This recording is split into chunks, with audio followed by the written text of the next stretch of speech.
How much is one of these bloody CD-ROM things for your game box anyway? Oh, I don't know, like 70 bucks or something? 70 bucks. 70 bucks. That's a slab of piss and a pack of Winnie Blues. Get the boys round. Have a good night. Get some bitches over. You don't have any bitches, Les. Yeah, well, you don't have any games for your game box. If there's anything a bad trip has taught me, it's don't get too hung up on it, cause there'll be plenty more to come. Which makes me wonder what would happen if I just shoved a fat wad of shrooms down a pony's throat. Would they finally learn that there are things to be far more terrified of than some basic criticisms of Sony? Who knows, but I need a volunteer, so if any of you ponies out there want to volunteer for this experiment, let me know. Yeah, remember your mom's all worried about you. Try to relax so we can help you.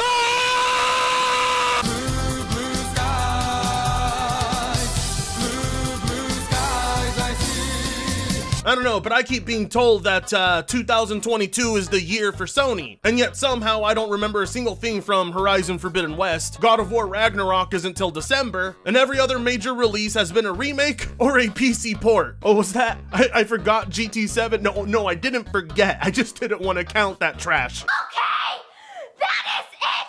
This is the final straw. But we can't forget the best part, the $70 price tag that Sony slaps onto these products. Doesn't matter if the game is 10 hours long, doesn't matter if it's not stable, doesn't matter if it's 8 years old. When you buy a PlayStation 5, Sony puts a next-gen tax on you, even if said game isn't really next-gen. So it's been no secret that Naughty Dog has wanted to remake The Last of Us 1. Why? Well, because that's the one people have fond memories of, not The Last of Us 2. But upon inspection of the leaks that were revealed and the gameplay that Naughty Dog dropped, one quickly realizes the only thing that was remade was the price tag. Don't ask questions. Just consume product and then get excited for next products. Bruh, these are the exact same melee animations as in the original game. Oh my.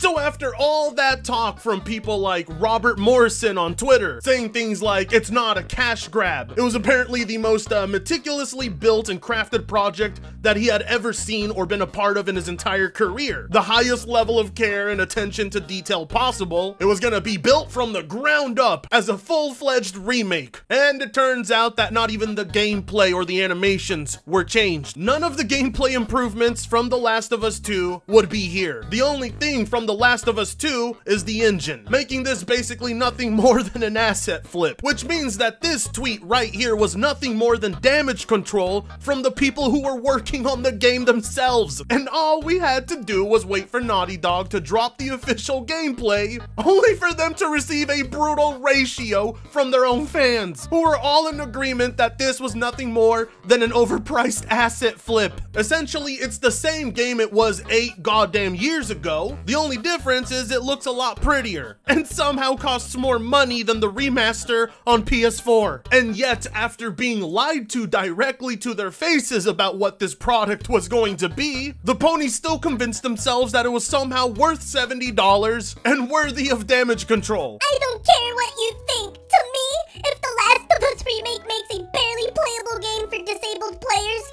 to an almost fully accessible game for disabled players, that is 100% worth $70, period. You smart. You very smart. Wait, what?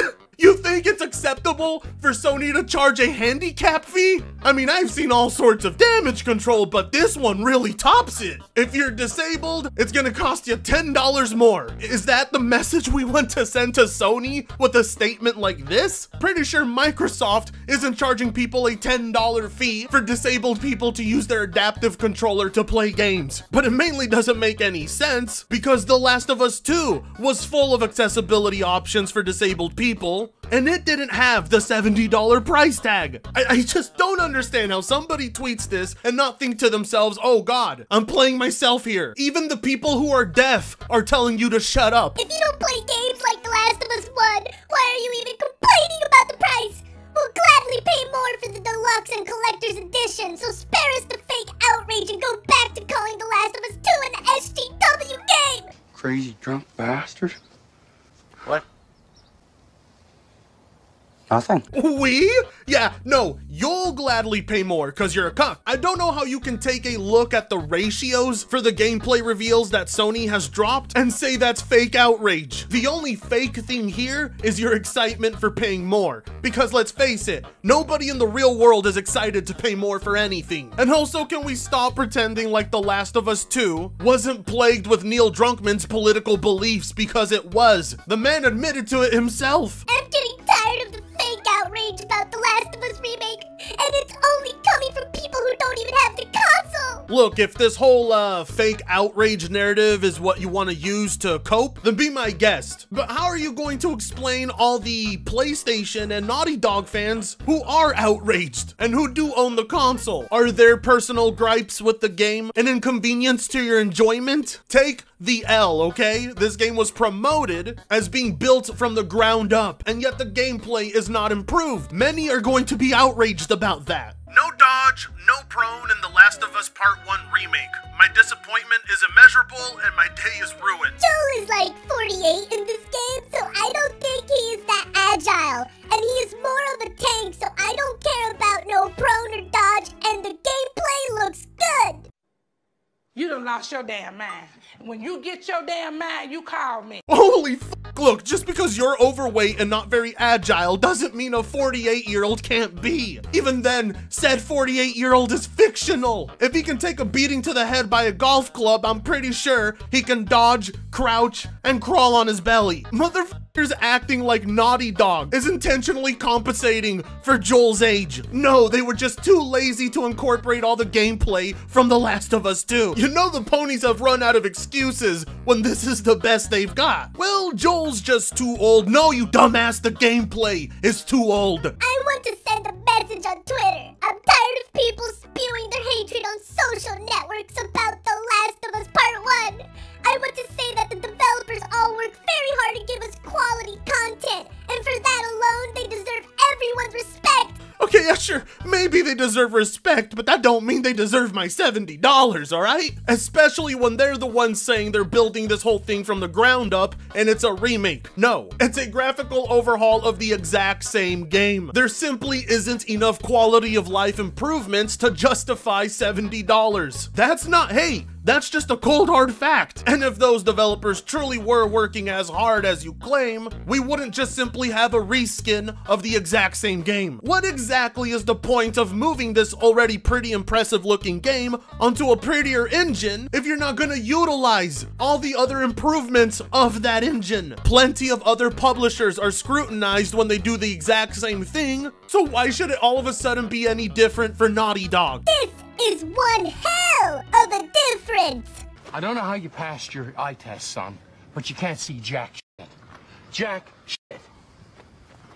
I can see that you're being a bit of an arsehole. That is one hell of a difference. What in the world happened to all the NPCs? Where did they go? Do I have to pay an extra $10 to see them? Are they stuck on the PS5 SSD? I mean, yeah, obviously for $70, you're expecting better visuals. If there wasn't better visuals, we'd have a bigger problem on our hands. But the game is clearly a few generations too early to see any drastic difference. Naughty Dog isn't remaking a game from 15 or 20 years ago. They're remaking a game that's 8 years old and was already remastered 7 years ago, so nobody's jaw is really dropping to the ground right now. Maybe if this got remade 8 years later versus now, I'd be a lot more impressed. Hence why more people wanted gameplay improvements over graphical improvements. Nothing about the game ever warranted a graphical overhaul. It still looks good for its time. To be completely honest with you, if you told me I could have The Last of Us Remake right now, I'd pay $150.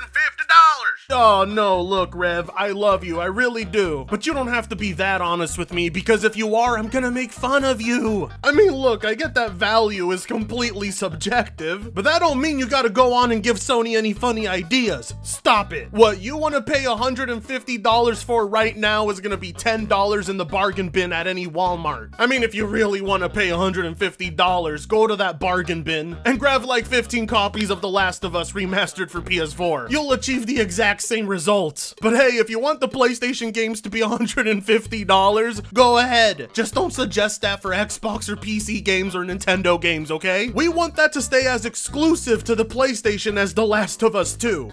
The outrage about The Last of Us Remake has more stand for than the game itself. People seem to forget no one is forcing anyone to buy anything. If you're happy with Last of Us Remastered, that's fine. Move on. Don't tell me what to do. These people seriously need some help. This headcanon of yours isn't healthy. It's so far disconnected from reality. None of the criticism towards The Last of Us 1 Remake has anything to do with Naughty Dog's personal beliefs or what they stand for. Every single criticism is talking about the price tag. No, but it can't be that. No way our precious Naughty Dog can charge whatever they want, and the entire gaming community will be 100% okay with it. Y'all just hating Naughty Dog for what they stand for. My God, how did this go from arguing with a PlayStation fanboy to arguing with a leftist? But you know what? Now that I think about it, if charging $70 for this is what Naughty Dog stands for, then yeah, I guess the issue is what they stand for. The Last of Us 2 destroys it in that department. I can see why they couldn't port those animations here, because Joel doesn't have the dodge mechanic with him, and that mechanic plays deeper into fighting with enemies. They can't just remove it and add those animations that were designed with dodge in mind. They said from the ground up. They were working with a blank canvas, supposedly. No reason they couldn't add everything from The Last of Us 2. L plus ratio. Watching PlayStation fans come and ratio the PlayStation fanboys. Oh my God, I love it. You know, now that I look at it, I can actually see why Sony didn't actually do a remake, even though, you know, they called it a remake. Because if they made a remake, they would actually have to redo all the gameplay. You can't fault them for that. They just had to take the easiest route. They can't just remake the gameplay, even though that's what this whole product's supposed to be. But I swear, it's not a cash grab. Jesus Christ, I've never seen so many people adamant about $70 price tags. You think any of these guys would be more than happy to pay their fentanyl dealers more money for the same amount of fentanyl? Do you think they're happy about paying more for the same amount of gas? Of course not. It's only acceptable when it comes to PlayStation and nothing else. Stop lying to yourself. Sony's quality isn't so much better that it warrants a higher price tag than everything else. But based on this type of enthusiasm, I can see why they're doing it. When you got jackasses lined up willing to pay up to $150 for this 8-year-old game, are you going to say no? The only good excuse I can see for wanting to buy this game is if this will be your first experience with The Last of Us. And even then, your first experience shouldn't cost any more than it did 8 years ago. Jak and Daxter sitting on the back burner for years, and this is the game Sony chooses to remake. It feels like the beginning of this entire generation has been nothing but re-releases, remasters, and remakes. Has the gaming industry become Hollywood? Well, if they have, then they've become a more expensive version of it. There ain't no way in hell I'm willing to pay $70 for anything. The only thing I can think of that I would ever pay $70 for is some peace of mind from all these salty fanboys and their terrible defense. But hey, if this is the future that they want, I ain't gonna deny it to them. I'll just never stop making fun of them for it. And with that being said, you know what? I think I'm done with this trash. I feel dirty from just sifting through all those comments. I need to go take a shower. And with that being said, you should like, comment, share, subscribe if you so choose to, and hopefully I'll be seeing you in the next video. Free Congo sucks ass.